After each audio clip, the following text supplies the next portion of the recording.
ان نئی چیزوں کو چھوڑ دینا جو لوگوں نے بنا لی ہے، نئے کاموں کو چھوڑ دینا۔ مثال سے سمجھیے، دنیا کی چیزوں میں ہر نئی چیز اچھی ہوتی ہے۔ 2012 ماڈل کی BMW گاڑی اب 2014 کی آئی، تو اس میں جتنے فالٹ رہ گئے تھے اب جو آئی ہے 2014 2015 کی، اس میں سارے وہ انجینئر ٹھیک کر لیں گے نا جی، اس میں یہ مسٹیک تھی، اس میں یہ مسٹیک تھی۔ اب جو ماڈل آیا وہ بڑا اچھا ہے، بڑا شاندار ہے، اس لیے جن کی جیب کے اندر پیسہ ہوتا ہے ان بیچاروں کو شیطان نے پیسہ برباد کرنے کا نیا طریقہ، جو نیا ماڈل آئے وہ نئی ماڈل کی چیز ان کے گھر میں ہونی چاہیے۔ بھلے اللہ کا دین کتنا محتاج ہے، مساجد، مدارس، ایتام، یتیم، مسکین، بیوہ، فقراء وہ مر رہے ہیں، ان کو روٹی نصیب نہیں ہے، اور اس کو شیطان نے ایک نیا گر سکھا دیا ہے کہ بس 1 سال چلاؤ، اگلے ماڈل کی چیز آپ کے گھر میں ہونی چاہیے وگرنہ بیگم ناراض ہو جائے گی۔ ہم کہتے ہیں بالکل ٹھیک ہے، ہر نئی چیز دنیا میں اچھی ہوتی ہے، لیکن دین اگر اچھا لینا ہے جتنا پرانا لوگے اتنا اچھا ہوگا۔ دین جتنا محمد کریم صلی اللہ علیہ وسلم کے زمانے کی طرف لوٹتے رہو گے اتنا اچھا رہے گا۔ ایک اور مثال دے کے سمجھاتا ہوں۔ دودھ خالص کس کو کہتے ہیں جی؟ خالص دودھ جو بھینس کے تھنوں سے نکلے وہ کیا ہوتا ہے؟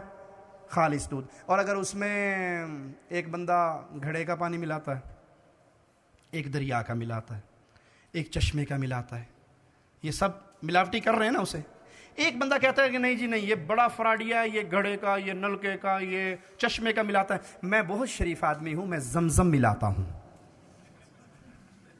دودھ میں زمزم ملانے والا وڈا فراڈیا ہے۔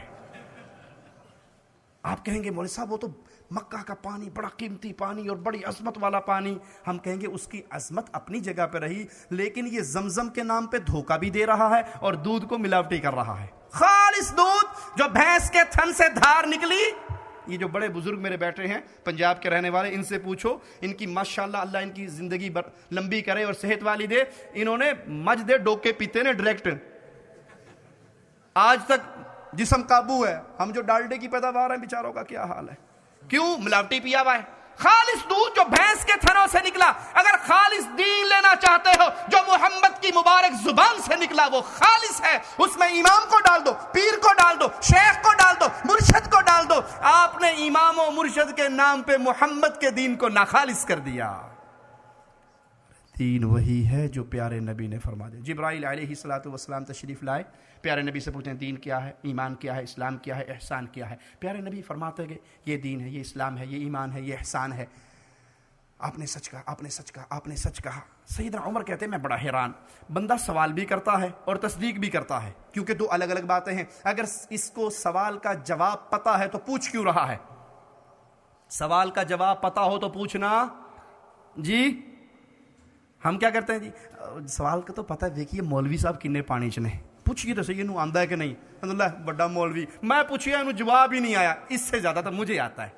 ماشاءاللہ سبحان اللہ۔ اہل علم کی حالت کیا ہے کہ وہ پوچھتے ہیں، اگر انہیں علم نہ ہو، جب علم آ جائے تو پھر مولوی کو چھیڑنے کے لیے سوال نہیں کرتے، کہ اس کو پتہ نہیں تو پوچھتا کیوں ہے، اگر پتہ ہے تو پوچھتا کیوں ہے، اگر پتہ نہیں تو یہ کیوں کہتا ہے صدقت، سچ کہا، سچ کہا۔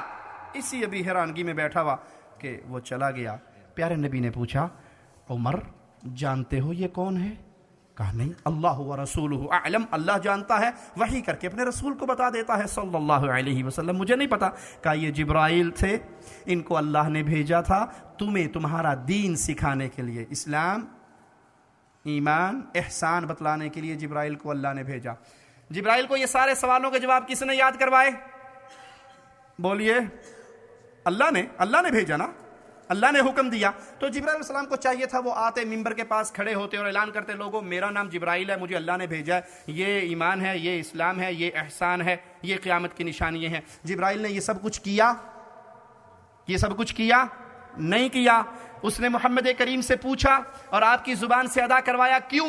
جبرائیل بھی جانتا تھا میں 1000 دفعہ بھی کہہ لوں دین تبھی بنے گا جب محمد کہیں گے صلی اللہ علیہ وسلم۔ یہ ہے پیارے حبیب علیہ الصلوۃ والسلام کی حیثیت۔ اس لیے امام شافعی رحمہ اللہ فرماتے ہیں میرا فیصلہ اہل الرائے کے بارے میں یہ ہے کہ ان کو ڈنڈوں سے مارا جائے، اونٹ پہ سوار کر کے انہیں بستی میں گھمایا جائے اور لوگوں سے کہا جائے ان لوگوں کا یہ حال ہے جنہوں نے محمد کی سنت اور اس کی حدیث کو چھوڑ دیا صلی اللہ علیہ وسلم۔ امام مالک رحمہ اللہ فرماتے ہیں جس نے اسلام میں کوئی نئی چیز ایجاد کی. امام مالک پیارے نبی کی مسجد میں، مسجد رسول میں، منبر رسول پہ بیٹھ کے درس حدیث دینے والے امام، ذرا ان کے جملوں کو اپنے دل کے نہال خانوں میں اتارنا. کہا جس نے کوئی نئی چیز ایجاد کی اور اس کام کو اس نے اچھا سمجھا تو گویا اس نے لوگوں کو یہ میسج دیا، یہ پیغام دیا کہ محمد صلی اللہ علیہ وسلم نے نعوذ باللہ ثم نعوذ باللہ رسالت میں خیانت کی. جس نے دین میں کوئی نیا کام ایجاد کیا، قبروں پہ کھڑے ہو کے اذان دینے والوں، قبروں پہ کھڑے ہو کے اذان دینے والوں، یہ سنت رسول اللہ سے ثابت نہیں ہے. کسی صحیح حدیث میں پیارے نبی سے یہ عمل موجود نہیں ہے. قبروں کو پختہ بنانے والوں، پیارے نبی کی یہ سنت نہیں ہے. تم نیا کام کر رہے ہو، اس کو اچھا سمجھتے ہو تو تمہارا یہ عمل لوگوں کو آواز لگا کے بتا رہا ہے کہ نعوذ باللہ ثم نعوذ باللہ، پیارے نبی صلی اللہ علیہ وسلم نے دین پہنچانے میں خیانت کی. کیونکہ ارشاد باری تعالیٰ ہے اليوم اکملت لکم دینکم، تمہارا دین میں نے آج پورا کر دیا. اور پورے ہو جانے والے دین میں یہ چیزیں، یہ بدعات، یہ چیزیں موجود نہیں ہیں. تم نے کی، معنی یہ کہ دین پورا نہیں ہوا تھا، تم محنت کر کے اس کو پورا کر رہے ہو. امام احمد رحمہ اللہ فرماتے ہیں سنت کا اصول ہمارے نزدیک یہ ہے اس چیز کو پکڑا جائے جو محمد الرسول اللہ صلی اللہ علیہ وسلم کے اصحاب مانتے تھے، اس کی پیروی کرتے تھے. جو دین پیارے نبی کے صحابہ نے محمد کریم صلی اللہ علیہ وسلم سے سیکھا اس کو پکڑ لو، اس کے ساتھ چمٹ جاؤ. تم صحابہ کے راستے پہ چلو گے، کیونکہ مومن ہونے کے لیے اللہ نے معیار حق مقرر کیا ہے تو اصحاب محمد الرسول اللہ صلی اللہ علیہ وسلم کو. اور یاد رکھو ہر بدعت گمراہی ہے. لڑائی جھگڑے کو ترک کر کے مصطفیٰ علیہ الصلوۃ والسلام کی سنت پہ آ جاؤ. بدعت قابل مذمت کیوں ہے؟ بری چیز کیوں ہے؟ کیا وجہ ہے بدعت کو اتنا برا کہا گیا شریعت میں؟ اس کی وجہ یہ ہے کہ شریعت میں وحی کے بغیر صرف عقل سے رہنمائی نہیں لی جا سکتی. بدعت کرنے والا اپنی عقل سے ایجاد کرتا ہے نا، اپنی سوچ سے ایجاد کرتا ہے. ایک پیر صاحب کو ہم نے دیکھا، ایک غریب مر گیا، اس کا جنازہ پڑھنے کے لیے وہ تشریف لائے تو جنازہ پڑھنے سے پہلے کہنے لگے کہ اے جڑا بندہ مریا ہے اے میرا مرید نہیں سی تے میں اینوں بغیر اپنا مرید کیتے قبر چ نہیں پا سکنا. مرتے گیا ہے لیکن کوئی گل نہیں، میں کفن کھول کے دا ہاتھ کڈاں گا تے پھر میں ایدی بیعت کیناں گا تے پھر اینوں اپنا مرید بنا کے سلسلے چ واڑ کے تے پھر جنت چ بھیجاں گا. واللہ الذی لا الہ الا ہو، اللہ کی قسم وہ ویڈیو میرے پاس موجود ہے. اپنی آنکھوں سے میں نے اس ویڈیو کو دیکھا. اس نے کفن کھولا، اس مردے کا ہاتھ نکالا اور پھر اس کو قادری بنایا اور قادری بن گیا. ہن جاؤ پتر، ہن یہ اللہ کا ولی بن گیا، میرا مرید بن گیا. اس کا نام پیر عبد القادر جیلانی کے رجسٹر میں بذریعہ ای میل میں نے بھیج دیا، وہاں درج ہو گیا. اب یہ اتنا پہنچ گیا ہے کہ اس کی قبر پہ چیڑا آئے گا تو اسے پتہ لگ جائے گا، اس کی قبر پہ چیڑی آئے گی تو اسے پتہ لگ جائے گا. انا للہ و انا الیہ راجعون. یہ مذاق ہے محمد کریم صلی اللہ علیہ وسلم کی شریعت سے. شریعت وحی کے بغیر پوری نہیں ہوتی، اور وحی میں عقل کے ذریعے کوئی چیز داخل نہیں کی جا سکتی کہ ہماری عقل میں یہ بات آئی ہے، یہ ضروری ہے. شریعت مکمل ہو چکی ہے، اس میں اضافہ اور کمی نہیں ہو سکتی. بدعتی شریعت کا دشمن ہے کہ وہ شریعت کے مقابلے میں اپنی عقل، اپنی سوچ، اپنے بزرگ کی سوچ، اپنے شیخ کی سوچ کے ذریعے فیصلے کرتا ہے. بدعتی اپنی خواہشات کے پیچھے چلتا ہے کہ جی میرا جی چاہتا ہے یہ کام ایسے ہو، میرا جی چاہتا ہے. وہ اپنے جی کو محمد کریم کی حدیث کے تابع نہیں کرتا، بلکہ اپنی جی کو جو اس کے جی میں آتا ہے اس کو اسلام کا چولا بنا کر پیش کر دیتا ہے. بدعتی شریعت سازی کرتا ہے جو صرف رب کا حق ہے. شریعت سازی کس کا حق ہے؟ شریعت بنانا کس کا حق ہے؟ اللہ کا حق ہے. اور بدعتی وہ اپنے پاس سے دین کے اندر نئے نئے کام بنا کر اللہ کے حق پہ ڈاکہ ڈالنے کی کوشش کرتا ہے. اور بدعت کا دین میں حکم کیا ہے وہ یاد رکھ لیجئے، بدعت گمراہی ہے، ہلاکت ہے، بربادی ہے، جہنم میں لے جانے والا عمل ہے. اور اتنی خطرناک چیز ہے کہ رسول اللہ صلی اللہ علیہ وسلم نے فرمایا جس نے بدعتی کی عزت کی، تکریم کی، گویا اس نے دین محمد کی بلڈنگ کو گرانے میں مدد دی. لعنت کی ہے پیارے حبیب صلی اللہ علیہ وسلم نے اس شخص پہ جو جس کسی بدعتی کو مدینے میں پناہ دے، اپنے پاس ٹھہرائے، اس پہ پیارے نبی صلی اللہ علیہ وسلم نے لعنت کی. ابو داؤد میں پیارے حبیب صلی اللہ علیہ وسلم کا فرمان ہے دین میں ایجاد کردہ نئی باتوں سے بچو، کیونکہ ہر نئی بات بدعت ہے اور ہر بدعت گمراہی ہے. صحیح مسلم میں پیارے نبی صلی اللہ علیہ وسلم کا یہ فرمان موجود ہے من عمل عملا لیس علیہ امرنا فہو رد. ہر نیا کام جو شریعت محمدیہ کے اندر نیا کیا جائے پیارے نبی سے ثابت نہ ہو وہ بدعت ہے، وہ گمراہی ہے، اور وہ انسان کو ہلاکت کی طرف لے کر جاتی ہے۔ اللہ سے دعا ہے اللہ ہمیں خیر کے راستے پہ چلائے، اللہ ہمیں سنت کے راستے پہ چلائے، اللہ ہمیں بدعات سے بچائے، اللہ ہمیں پیارے نبی صلی اللہ علیہ وسلم کی اطاعت کرنے کی توفیق عطا فرمائے۔ پیارے نبی وہ پیارے نبی تھے، یہودی صحابہ کو طعنہ دیا کرتے تھے کہ تمہارے نبی بڑے عجیب ہیں، سبحان اللہ، تمہیں طہارت تک کے مسائل بتاتے ہیں، تمہیں طہارت تک کا طریقہ بتاتے ہیں، حالانکہ یہ ان کا مذاق نہیں بلکہ اسلام کے ایک کمپلیٹ نظام حیات ہونے کی طرف دلیل ہے کہ اسلام میں طہارت تک کی باتیں بتائی گئی ہیں، استنجے کی باتیں بتائی گئی ہیں، نماز کے مسئلے بتائے گئے ہیں۔ دین اسلام صرف مسجد کا دین نہیں ہے بلکہ پوری زندگی آپ کی شادی بیاہ، معاملات، بیویوں کے ساتھ سلوک، گھر والوں کے ساتھ سلوک، ماں باپ کے ساتھ سلوک، یہ ساری چیزیں دین اسلام کے اندر موجود ہیں۔ اللہ ہمیں پورے دین اسلام پہ عمل کرنے کی توفیق عطا فرمائے۔ میں اپنے جملے کو پھر دہراؤں گا بھائیوں، بڑی محبت سے، بڑے پیار سے، کسی کو چھیڑنے کے لیے نہیں بلکہ میسج دینے کے لیے۔ دین اسلام لنگڑا لولا اندھا کانا دین نہیں ہے جس میں کوئی چیز ہندوؤں سے لینی پڑے، کوئی چیز کمیونسٹوں سے لینی پڑے، کوئی چیز سوشلسٹوں سے لینی پڑے، کوئی چیز کسی اور کافر سے لینی پڑے۔ نہیں، یہ دین سیاست بھی دیتا ہے، دین بھی دیتا ہے، اس کے اندر عبادت کے معاملات بھی آتے ہیں، معاشرت کے معاملات بھی آتے ہیں، تجارت کے معاملات بھی آتے ہیں۔ بس ایک نقطہ اپنا فٹ کر لیجئے اپنی آنکھوں میں، میں نے کوئی بھی عمل کرنا ہے، میں نے کسی سے بھی سوال کرنا ہے، پہلے پوچھنا ہے مجھے بتائیے پیارے نبی کا طریقہ کیا تھا، پیارے نبی صلی اللہ علیہ وسلم کی سنت کیا تھی۔ جب آپ اس طرح دین کو سیکھیں گے، اس طرح دین پہ عمل کریں گے، مولوی صاحب سے پوچھیں مولوی صاحب بتائیے، وہ وقت گزر گیا جب لوگ کہا کرتے تھے 2 رکعت نماز انیرا جو حال امام دا اوہی میرا۔ اب مجھے بتائیے آیت قرآن کی کون سی ہے، سورت قرآن کی کون سی ہے؟ یہ جو مسئلہ آپ نے بتایا ہے یہ صحیح بخاری میں ہے، مسلم میں ہے، ابو داؤد، ترمذی، نسائی، کس کتاب میں ہے؟ ارے بھائی، دنیا کے مسئلوں میں پوری تحقیق کرنے والے، جوتی لیتے ہوئے 3 مارکیٹوں کے دھکے کھانے والے،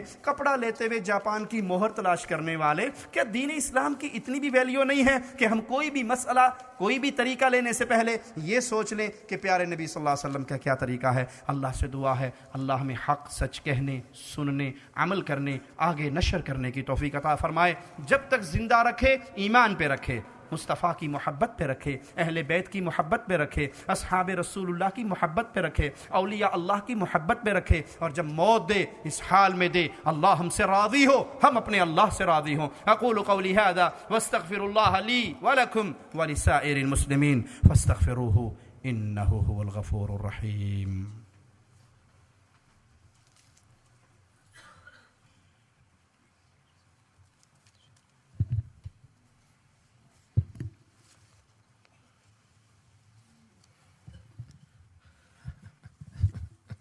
جزاک اللہ خیراً۔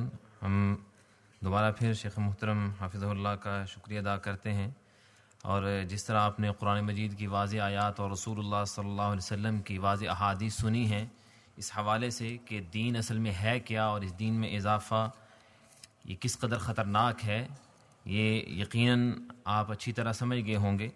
اب میں مزید اس بارے میں کچھ نہیں کہتا۔ سوالات میں نے ابتدا میں کہا تھا کہ 10 بجے ہم نے پروگرام ختم کرنا ہے، لیکن جو سوالات ہیں اتنے ہیں، اگر تمام کے جوابات دیے گئے تو شاید فجر یہاں ہو جائے۔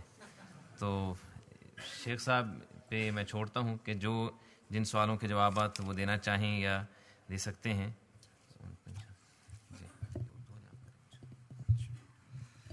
ایک بھائی نے سوال کیا ہے کہ آج کل نیو ایئر نائٹ منائی جاتی ہے اور اس کی مبارکباد دی جاتی ہے، اس طرح عید میلاد منائی جاتی ہے، یہ دونوں چیزیں رسول اللہ صلی اللہ علیہ وسلم کی شریعت سے ثابت نہیں ہے، بلکہ آج کل تو واٹس ایپ پہ ایک نیا میسیج بھی چلتا ہے جمعہ مبارک کا۔ نہ جمعہ مبارک کسی سنت سے ثابت ہے، نہ نیو ایئر نائٹ منانا سنت ہے، نہ ہی عید میلاد النبی منانا سنت ہے۔ کچھ لوگوں کا عقیدہ ہے کہ نبی صلی اللہ علیہ وسلم کے پاس عطائی علم غیب تھا، نہیں، رسول اللہ صلی اللہ علیہ وسلم کو صرف اتنا علم تھا جتنا اللہ نے بتا دیا۔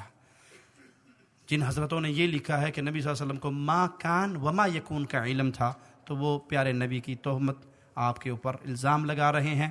کسی کو پتہ ہو کہ اس کی زوجہ محترمہ پاک ہے، پاکیزہ ہے، اور جو لوگ زبان درازی کر رہے ہیں وہ غلط کر رہے ہیں، تو کیا وہ خاموش بیٹھے گا؟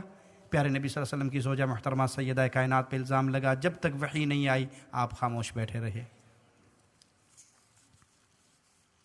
نبی صلی اللہ علیہ وسلم کے روضہ مبارک پہ کیسے حاضر ہونا چاہیے؟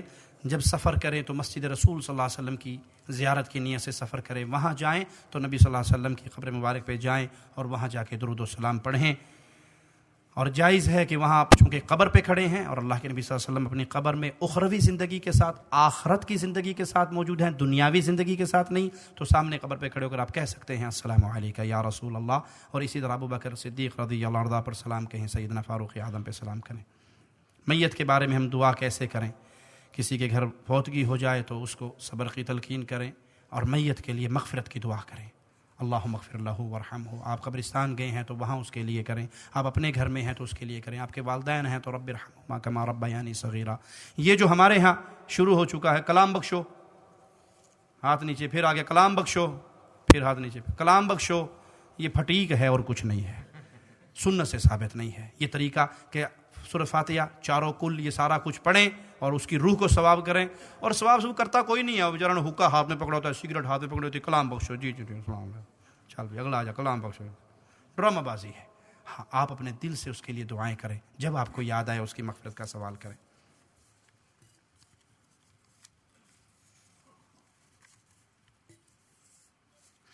کسی کی موت کے بعد اس کو قرآن پڑھ کر بخشا جا سکتا ہے۔ آپ کے جو شاگرد ہیں، آپ کی جو اولاد ہے، وہ جو بھی نیک کام کرے گی وہ اپنے آپ کے اکاؤنٹ میں جمع ہو جائے گا۔ میں نے آپ کے سامنے جو گفتگو کی ہے، اللہ اس کو قبول فرمائے اور ریاکاری سے بچائے۔ اللہ نے جو اجر اس کا مجھے دینا ہے وہی میرے اساتذہ کو دینا ہے، وہی میرے والدین کو دینا ہے، یہ اپنے آپ اللہ کا نظام ہے، ٹرانسفر ہو رہا ہے۔ یہ جو مولویوں نے بنا لیا نا کہ یہ ایک قرآن فلاں کی ماں کو ایصال ثواب، وہ مولوی کے پیٹ تک جاتا ہے، آگے جا کے بلاک ہو جاتا ہے۔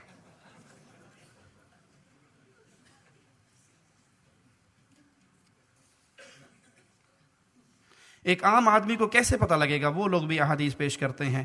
پیارے بھائی، اب تو یہ مسئلہ بالکل حل ہو گیا ہے، حدیث صحیح ہے یا ضعیف یہ فیصلہ میں اور آپ نہیں بلکہ محدثین کر چکے ہیں اور کتابوں میں موجود ہیں۔ آپ عام آدمی ہیں، اپنی زندگی میں تھوڑا سا وقت نکالیں۔ اب تو احادیث اردو زبان میں، انگلش زبان میں ٹرانسلیٹ ہو چکی ہیں۔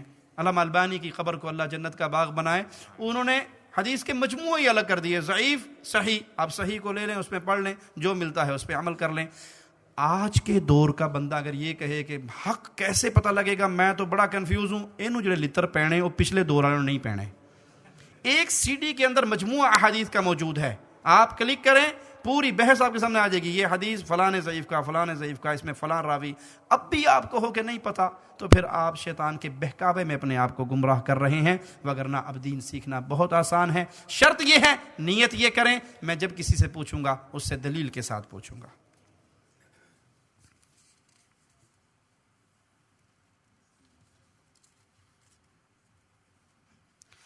ایک بھائی نے سوال کیا ہے کہ میرے سسرال میں بریلوی مسلمان ہیں، اکثر وہ ہمیں کافر کہتے ہیں، بلکہ منافق بھی کہتے ہیں، بڑی تکلیف ہوتی ہے، اکثر ہم ان سے قطع تعلقی کرتے ہیں، ہم ان سے کس طرح ملیں؟ نہیں پیارے بھائی، وہ جو لوگ شرک کی وادی میں ڈوبے ہوئے ہیں، آپ نے قطع تعلقی نہیں کرنی، ان کو دعوت دینی ہے، ان کو پیغام دینا ہے، ان کو ہدیے دیں، تحفے دیں، پیار کریں، محبت کریں، کھانے کھلائیں۔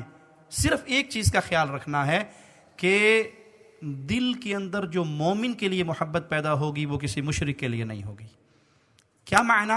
میری بیٹی بوڑھی ہو کے گھر بیٹھی بیٹھی مر جائے، اس کا نکاح کسی مشرک سے، کوئی مشرک میرا امام نہیں بن سکتا، کسی مشرک کا میں جنازہ نہیں پڑھ سکتا، کسی مشرک کے لیے میں دعائے مغفرت نہیں کر سکتا جب وہ مر چکا ہے۔ جب تک زندہ ہے اس کی ہدایت کے لیے دعا کروں گا، ہدایت کی کوشش کروں گا، قرآن پاک دوں گا، کتابیں دوں گا، ہدیے دوں گا، عید پہ تحفے دوں گا، میرے ایک ایک عمل کا مجھے اجر ملے گا، کیونکہ میری نیت یہ ہے کہ یہ بندہ توحید پہ آ جائے۔ وہ ہمیں جو مرضی کہتا رہے، کوئی حرج نہیں۔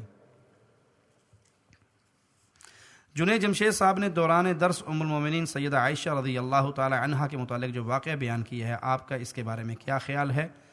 تبلیغی جماعت سے جنید جمشید صاحب تعلق رکھتے ہیں، اس پہ پیارے بھائی، سیدہ کائنات کی توہین بہت بڑا جرم ہے، سیدہ کائنات کی توہین بہت بڑا جرم ہے، لیکن وہ بندہ خود مان چکا ہے کہ میں تو جاہل ہوں، مجھے علم نہیں ہے، میں اس پہ معافی مانگتا ہوں۔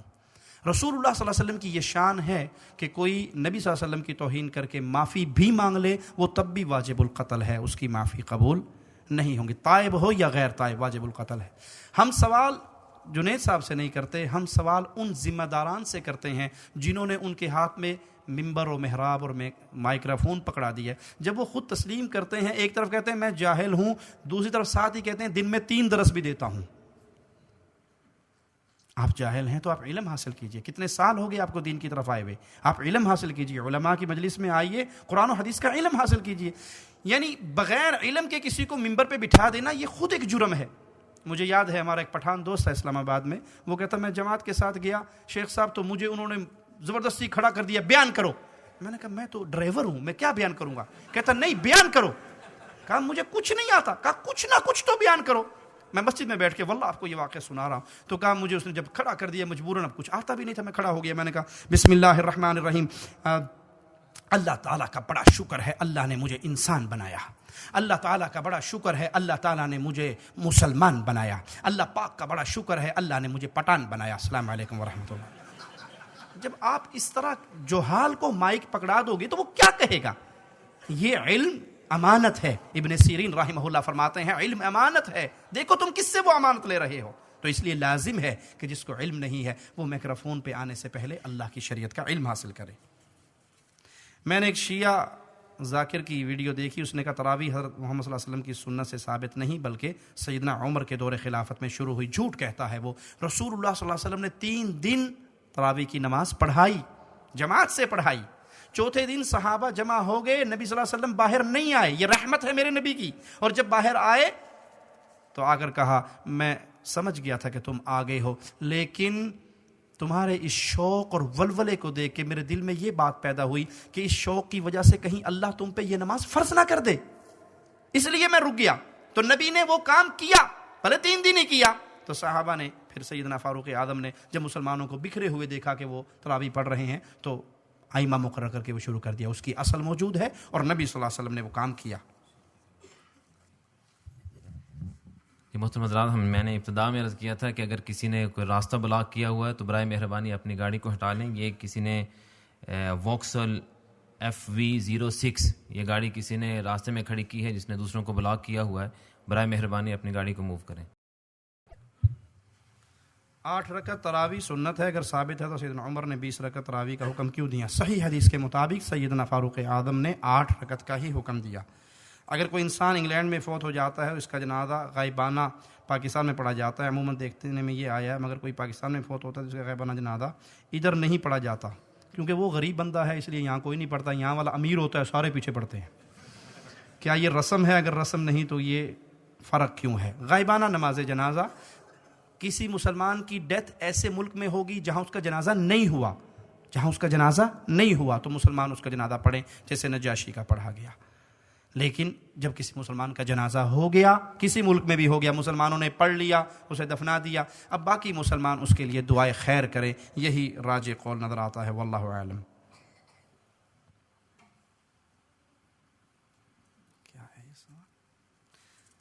پاکستان میں خارجی کون ہیں اور طالبان صحیح شریعت لا رہے ہیں؟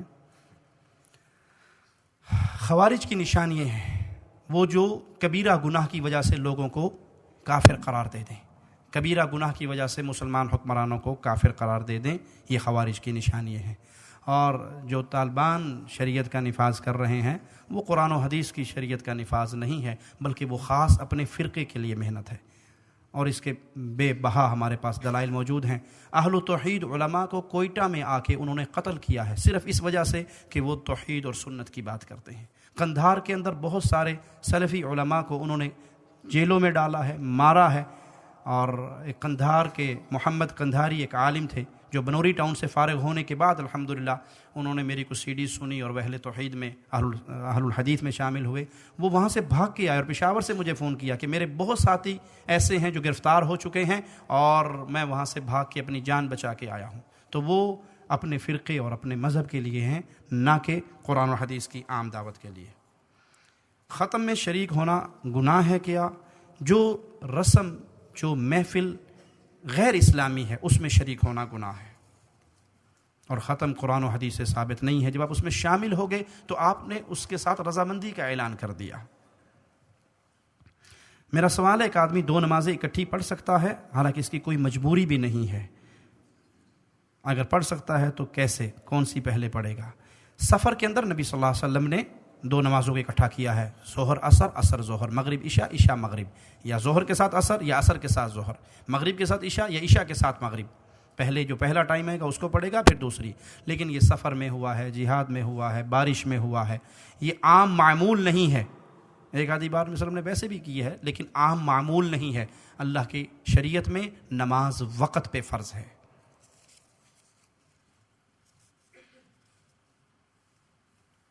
کوئی مسلمان یا والدین فوت ہو جائیں یا رشتہ دار تو ان کے لیے قرآن کا ختم کروانا چاہیے، سنت سے ثابت نہیں ہے. ان کے لیے مغفرت کی دعا کیجیے. نبی صلی اللہ علیہ وسلم نے فرمایا جب انسان مر جاتا ہے تو اس کا علم جو پڑھا کر گیا، صدقہ جاریہ جو کر کے گیا، نیک اولاد جو اس کے لیے دعا کرتی ہے، یہ ثواب اس کو ملتا ہے. واللہ اعلم.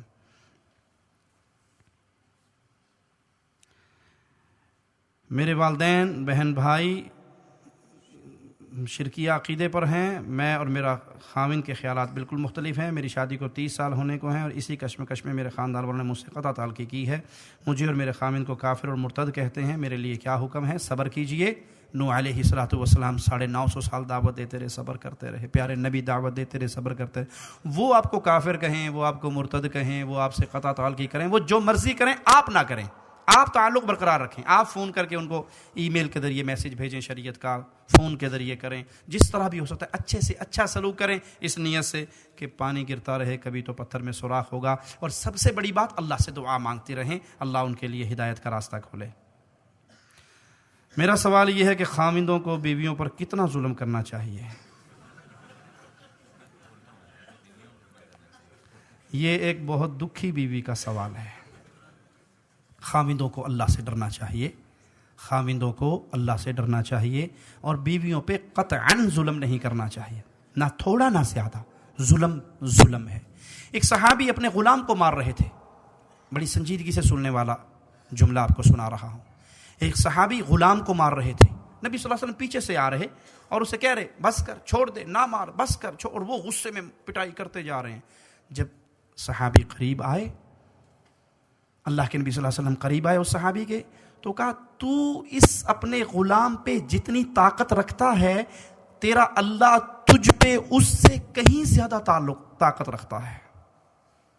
تو اس کو جتنا مار پیٹ سکتا ہے نا، تیرا جتنا کنٹرول ہے، تیرا غلام ہے، کون روکے گا تجھے؟ لیکن نہ بھولنا تو اللہ کا غلام ہے، تیرا اللہ تجھ پہ اس سے کہیں زیادہ طاقت رکھتا ہے. وہ صحابی تھے، تڑپ اٹھے. اللہ کے نبی صلی اللہ علیہ وسلم، میں اس کو آزاد نہ کر دوں؟ آپ نے کہا بہت اچھی بات ہے. کہا میں نے تجھے مارا ہے اس کے بدلے میں تجھے آزاد کرتا ہوں. جملہ سنیے پیارے نبی صلی اللہ علیہ وسلم کا. کہا اگر تو اس کو آزاد نہ کرتا تو میں ڈرتا تھا اس کے ہر عضو کے بدلے تیرے عضو کو آگ پکڑ لیتی. بیویاں آپ کے پاس مظلوم ہیں، مجبور ہیں، ان کے ساتھ پیار کیجیے، محبت کیجیے. پیارے نبی صلی اللہ علیہ وسلم نے فرمایا تم میں سب سے بہترین وہ ہے جو اپنی بیوی کے ساتھ بہترین ہے، اور میں اپنی بیویوں کے ساتھ بہت بہترین ہوں. تم میں سب سے بہترین وہ ہے جو اپنی بیویوں کے ساتھ بہترین ہے، اور میں اپنی بیویوں کے ساتھ بہت اچھا سلوک کرتا ہوں. وہیں پہ جہاں بھائیوں کو یہ درخواست ہے، وہیں پہ بہنوں کے لیے پیغام ہے. پیارے نبی صلی اللہ علیہ وسلم نے فرمایا 4 کام جو عورت کر لیتی ہے جنت کے سارے دروازے کھل جائیں گے، جہاں سے مرضی جنت میں چلی جائے. 4 کام کون سے؟ فرض نماز، فرض روزے، نفلی نمازوں کا حکم نہیں، فرض نماز، فرض روزے، عزت کی حفاظت، خاوند کی اطاعت. 4 کام. 5واں کام نہیں عورتوں کے ذمہ. 4 کر لے جنت کھل گئی. اس 4 کاموں میں میری بہن سب سے اوکھا کام جو ہے نا وہ خاوند کی اطاعت ہے. اس کی طرف توجہ کیجیے. خاوند کہے روٹی لے آؤ تو یہ نہ کہنا تندور نہیں لگا باہر اتوں جا کے لے آیا. خاوند کے پانی پلاؤ، جو اپنا پیے گا مینوں بھی گلاس دے دیں. خاوند کی اطاعت کریں. اگر آپ کا خاوند آپ کو آپ کے سگے ماں باپ سے ملنے سے منع کرتا ہے، منع ہو جائیے، منع ہو جائیے. اس قطع رحمی کا گناہ آپ کے خاوند کو ہوگا، لیکن آپ اطاعت کر کے جنت پالو گی. سب سے مشکل کام خاوند کی اطاعت ہے. جنتی عورت بنیے. جنتی عورت وہ ہوتی ہے جو اپنا ہاتھ اپنے خاوند کے ہاتھ میں دے دیتی ہے کہ آپ ناراض ہو، میں سکون نہیں پا سکتی، میں سرما نہیں لگا سکتی. اپنے خاوند کے لیے جادو کرو، خاوندوں پہ جادو کرو، قابو کرو ان کو. حلال جادو، حرام جادو نہیں، بنگالی بابے والا جادو نہیں. شرازی بابے والا جادو نہیں، محمد کریم کی حدیثوں سے ثابت جادو. کیا آپ کا خامد، میں مختصر بتا دوں، آپ کا خامد گھر آئے نا، آپ دیکھتی ہیں ٹائم، خامد کے گھر آنے میں 15 منٹ رہ گئے، 20 منٹ رہ گئے، بھاگ کے اپنے کام والے کپڑے اتار دو، نہا دھو کے مختصر ہلکا سا میک اپ کر کے اچھا سا ڈریس پہن کے خامد کے لیے بیٹھ جاؤ. اور خامد آئے گیٹ پہ اسے جا کے ویلکم کرو، اس کا ماتھا چومو، اس کے ہاتھ میں کوئی سامان ہے تو وہ لو، اسے کرسی پہ بٹھاؤ، اس کے پاؤں سے جوتے کھولو، اسے آرام سے ٹھنڈا پانی، شربت، کھانا دو. اللہ کی قسم یہ اگلے دن ڈیوٹی سے آدھا گھنٹہ چھٹی لے کے پہلے آ جائے گا. اس طرح ان کو قابو کرو، اس طرح ان کی خدمت کرو. اور اگر وہ گھر میں داخل ہو اور آپ وہی لہسن پیاز ادرک والی بدبو کے ساتھ اس کے پاس آؤ، ادھر چنگا سی میں ڈیوٹی تھی اتنے آدھا گھنٹہ اور گزار لینا. یہ سنت سے ثابت ہے. سیدہ عائشہ رضی اللہ تعالی عنہ اپنی زلفوں میں زعفران کی خوشبو لگا کے پیارے نبی صلی اللہ علیہ وسلم کے پاس آ کے بیٹھی اور ان کو اپنی زلفوں کو حرکت دی کہ نبی صلی اللہ علیہ وسلم کو خوشبو پہنچے. آپ نے کہا عائشہ تیری باری نہیں ہے، عائشہ تیری باری نہیں ہے. کیا معنی؟ ہماری مائیں ہمارے نبی کے لیے تیار ہوتی تھی اور ہماری بیوییں بہنیں مائیں الا من رحم ربی، ان کو اگر کہہ دو نا جی فلاں نے آج ہمارا کھانا کیا ہے رات کا، اور آپ آدھے گھنٹے پہلے بتا دو اور روز کے بیٹھ جائے گی میں نے جانا ہی نہیں. آدھے گھنٹے میں کوئی تیار ہو سکتا ہے بھلا؟ اور وہ جب نکلے گی تو بندہ بھی 2 دفعہ دیکھتا ہے یہ میرے والی ہے کوئی اور تو نہیں. اس کی ساری تیاری، اس کا سارا زیور، اس کا سارا حسن، اس کا سارا میک اپ، اس کا سارا ڈریس، وہ کس کے لیے؟ سہیلیوں کو دکھانے کے لیے نہیں. اے میری بہن، تیرا زیور، تیرا حسن، تیرا میک اپ، تیرا لباس تیرے خاوند کے لیے ہے. اپنی اداؤں سے، اپنی زبان سے اس کو قابو کریں.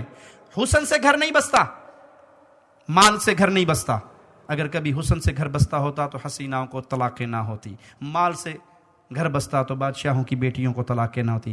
گھر بستا ہے صرف زبان سے، اخلاق سے، پیار سے. ایک تار گرم ہے، دوسری تار گرم ہے، دونوں کو ملا دو کیا ہوگا؟ پٹاخہ. ایک گرم ہے، ایک ٹھنڈی ہے، 220 کا کرنٹ ہے، گاڑی چلتی رہے گی.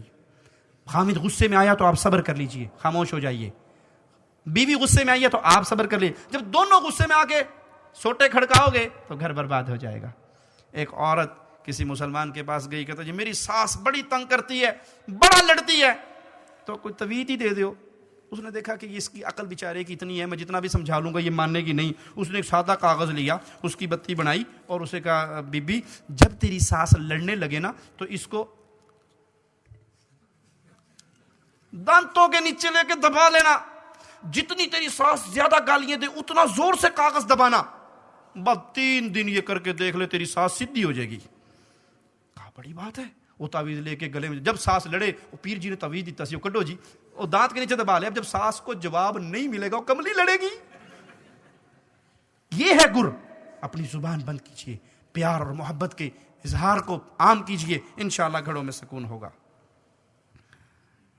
ربیع الاول کے اس مبارک مہینے میں ہمارے ارد گرد میلاد کی محفلیں سجائی جاتی ہیں. قرآن و سنت کی روشنی بتائیے کہ اس طرح کی محفلوں کا انعقاد، اس میں شرکت اور نعت خوانی کے مقابلے کی کیا حیثیت ہے؟ یہ سب بدعات ہیں جو نبی صلی اللہ علیہ وسلم کی سنت سے ثابت نہیں ہے. نہ یہ محفلیں منعقد کروانی چاہیے اور نہ ان میں شریک ہونا چاہیے. خصوصاً خواتین کے لیے کیا حکم ہے؟ جس طرح مردوں کے لیے اس میں شامل ہونا جائز نہیں، اسی طرح خواتین کے لیے بھی جانا جائز نہیں. اور خواتین تو ویسے ہی بیچاری علم سے تھوڑی سی دور ہوتی ہیں تو جلدی وہ بدعات اور بری باتوں کی بے علمی کی وجہ سے رسیہ ہو جاتی ہیں. آپ پاکستان میں جہاں پڑھاتے ہیں، جو آپ کا سکول ہے اس کا پتہ بتا دیں. نہیں، میں پاکستان میں نہیں پڑھاتا، میں سعودیہ میں ہوتا ہوں. آپ نے اپنے بیٹے کو داخل کروانا ہے تو شیخ ذکاء اللہ سے رابطہ کیجئے. ہمارے مختلف مدارس ہیں، وہاں اپنے بچوں کو داخل کروا دیجئے. جس شہر میں ہوں گے وہاں کا مدرسہ بتا دیں گے. ایک مرد جس نے غیر مذہب عورت سے 16 سال پہلے نکاح کیا، پھر 6-7 سال میں 2-3 مرتبہ طلاق دی، پھر رجوع کیا، پھر طلاق دی، 8 سال اس سے رجوع نہیں کیا، کہ 8 سال کے بعد اس کا نکاح قائم ہے؟ انا للہ و انا الیہ راجعون.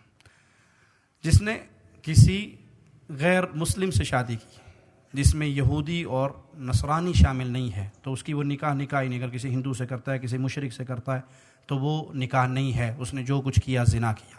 اگر وہ یہودی اور عیسائی لڑکی ہے تو اس میں لازم ہے کہ وہ عقیدتاً یہودی اور عیسائی ہو. آج 95% یہود و نصارہ نہیں ہے، کمیونسٹ ہیں.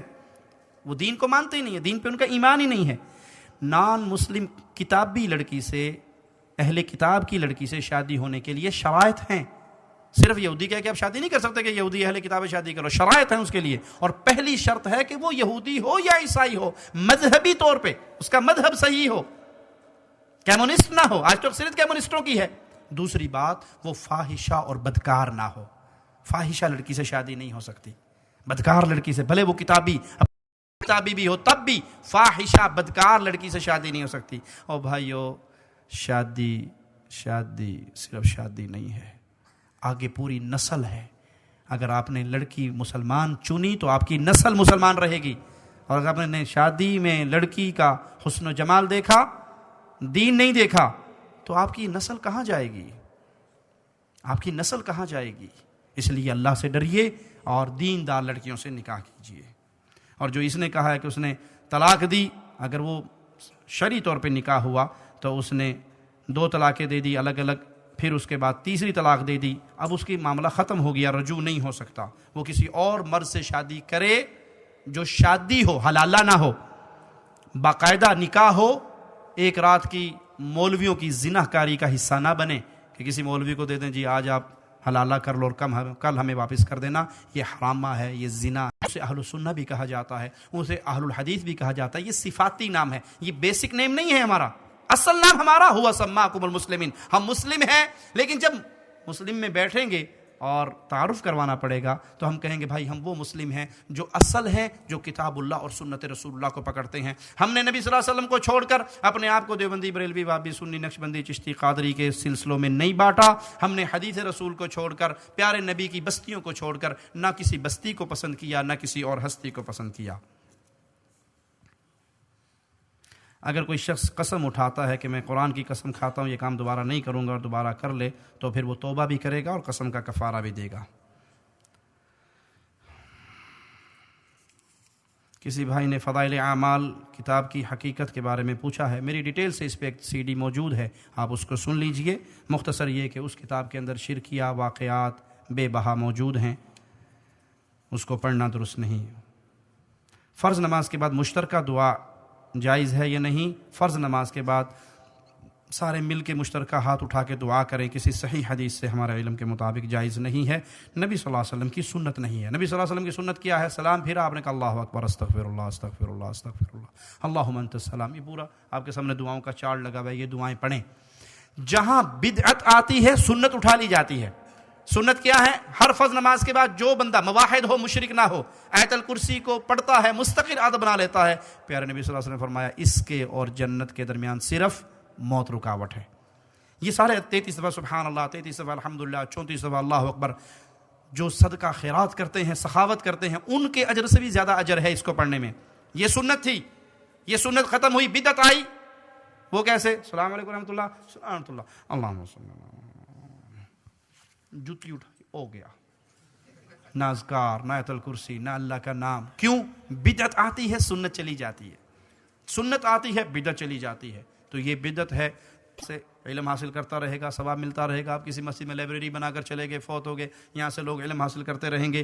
یہ جو مولویوں نے بنایا ہوا ہے سال ثواب ہے، وہ مدرسے میں مولوی صاحب آ کے بیٹھ جاتے ہیں، کار والا آ کے رکتا ہے، اندر آتا ہے جی 4 قرآن چاہیے، درویش گیڑا مارتا ہے، 4 قرآن اکٹھے کر کے اس کو دے دیتا ہے، اور وہ جا کے مولوی صاحب کی جیب بھر کے گھر چلا جاتا ہے. یہ made in India, made in Pakistan, مولوی کے پیٹ تک جانے والا دھندا ہے. اس کا اس مردے کو فائدہ نہیں ہونا.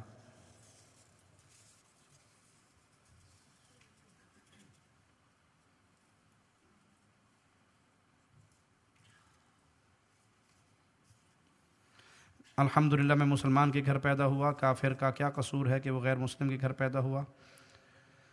اور غیر مسلم آج کے مسلمانوں کے حالات دیکھ کر اسلام سے بہت دور بھاگتے ہیں، انہیں کیسے صحیح راہ دکھائی جائے؟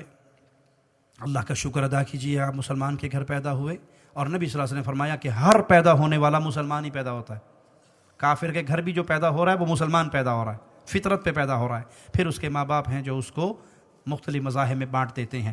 تو انا ہدیناہ السبیل اما شاکرا و اما کفورا، اللہ نے راستے کھولے ہیں. جہاں دنیا کی باقی چیزوں کے لیے تحقیق کرتے ہیں، وہاں اسلام کے لیے، اللہ کو پہچاننے کے لیے بھی تحقیق مسلمان پہ لازم ہے. وہ سب پہ لازم ہے جو تحقیق کر کے حق کا راستہ پاتا ہے.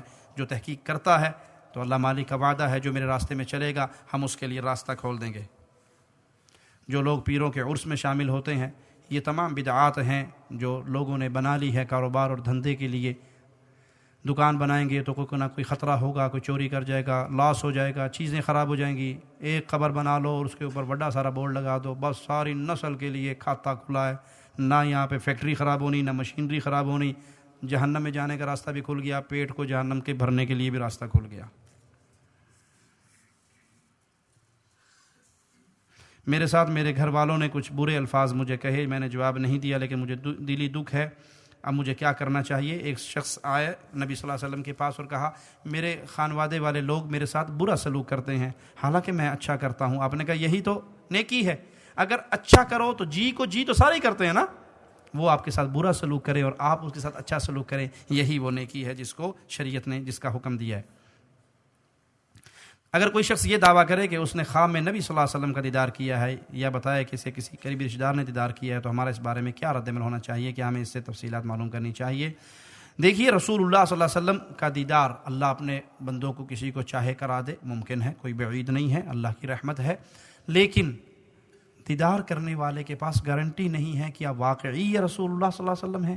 یہ سچ ہے کہ شیطان نبی کریم صلی اللہ علیہ وسلم کی شکل میں تو نہیں آ سکتا, مر جائے گا مردود, لیکن میرے نبی صلی اللہ علیہ وسلم کی صورت پہ بھی اللہ مالک نے ایسا پہرا دیا ہے کہ شیطان نبی کی صورت اختیار. لیکن شیطان جھوٹ تو بول سکتا ہے نا, شیطان جھوٹ تو بول سکتا ہے. وہ کسی کے روپ میں آ کر کہتے کہ میں اللہ کا رسول ہوں صلی اللہ علیہ وسلم. آپ کے پاس کیا گارنٹی ہے کہ یہ واقعی اللہ کے رسول ہیں صلی اللہ علیہ وسلم؟ اس لیے ممکن ہے کہ اللہ نے اپنے نبی کا آپ کو دیدار نصیب کر دیا, اور ممکن ہے کہ نہ, وہ کوئی اور ہو.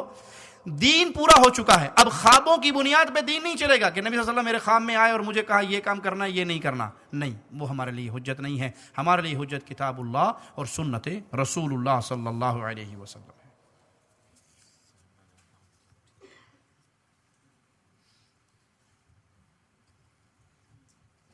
جو عمل صحابہ نے کیا وہ ٹھیک, جی صحابہ نے جو عمل کیا وہ رسول اللہ صلی اللہ علیہ وسلم کی سنت کے مطابق ہے. اگر کسی صحابی کا عمل سنت رسول سے ٹکرا جائے گا تو وہاں پہ ہمارے لیے حجت محمد کریم صلی اللہ علیہ وسلم کی حدیث ہوگی. اگر ایسا ہو, صحابی اللہ کے نبی صلی اللہ علیہ وسلم کی حدیث پہ عمل کرتے ہیں, لیکن ہو سکتا ہے کسی صحابی کو کسی حدیث کا علم نہ ہوا ہو, تو ہمارے لیے حجت رسول اللہ صلی اللہ علیہ وسلم کی حدیث ہے. ہاں, اور صحابہ کا وہ فہم ہے جنہوں نے وہ حدیث سنی. پھر اس میں اگر ایک صحابی کا عمل ہے اور باقی صحابہ کی کثرت اس کے خلاف عمل کر رہے ہیں, تو وہاں پہ ہم جمہور صحابہ کے قول کو لیں گے. واللہ اعلم. اللہ کے بارے میں کسی کو کیسے یقین دلا سکتے ہیں؟ یعنی کوئی دہریہ اگر ہو تو یہ کائنات, یہ مخلوق, یہ اس کا جسم, اس کا وجود اللہ کی نشانیاں بول بول کے بتا رہی ہیں. امام ابو حنیفہ رحمہ اللہ کے ایک دہریہ سے مناظرہ ہوا. تو آپ دریا کے کنارے کھڑے تھے, دریا کے پار دہریے کی بستی تھی. تو جو ٹائم طے ہوا تھا اس ٹائم پہ امام صاحب نہیں پہنچے, آدھا گھنٹہ لیٹ پہنچے مثال کے طور پہ. تو دہریہ کہنے لگا مسلمان بنے پھرتے ہو, مسلمان وعدے کے بڑے پابند ہوتے ہیں, آپ اپنے وعدے پہ کیوں نہیں آئے؟ کہا نہیں, اصل میں نے وعدے پہ تو آنا تھا, لیکن میں جب دریا کے کنارے پہ آیا تو کشتی وہاں پہ کوئی تھی نہیں, تو میں کھڑا رہا.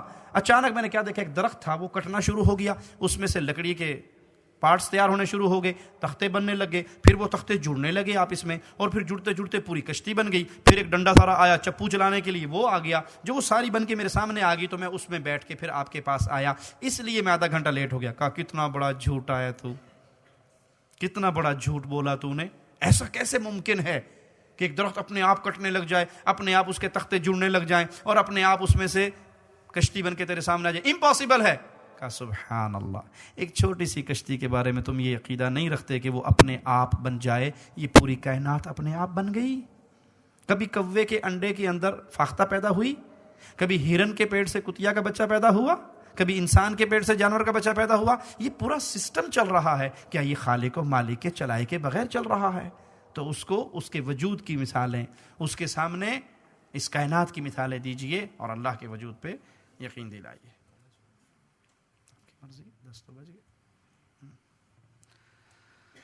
جزاکم اللہ خیر. سبحانک اللہم و بحمدک، اشہد ان لا الہ الا انت، استغفرک و اتوب الیک.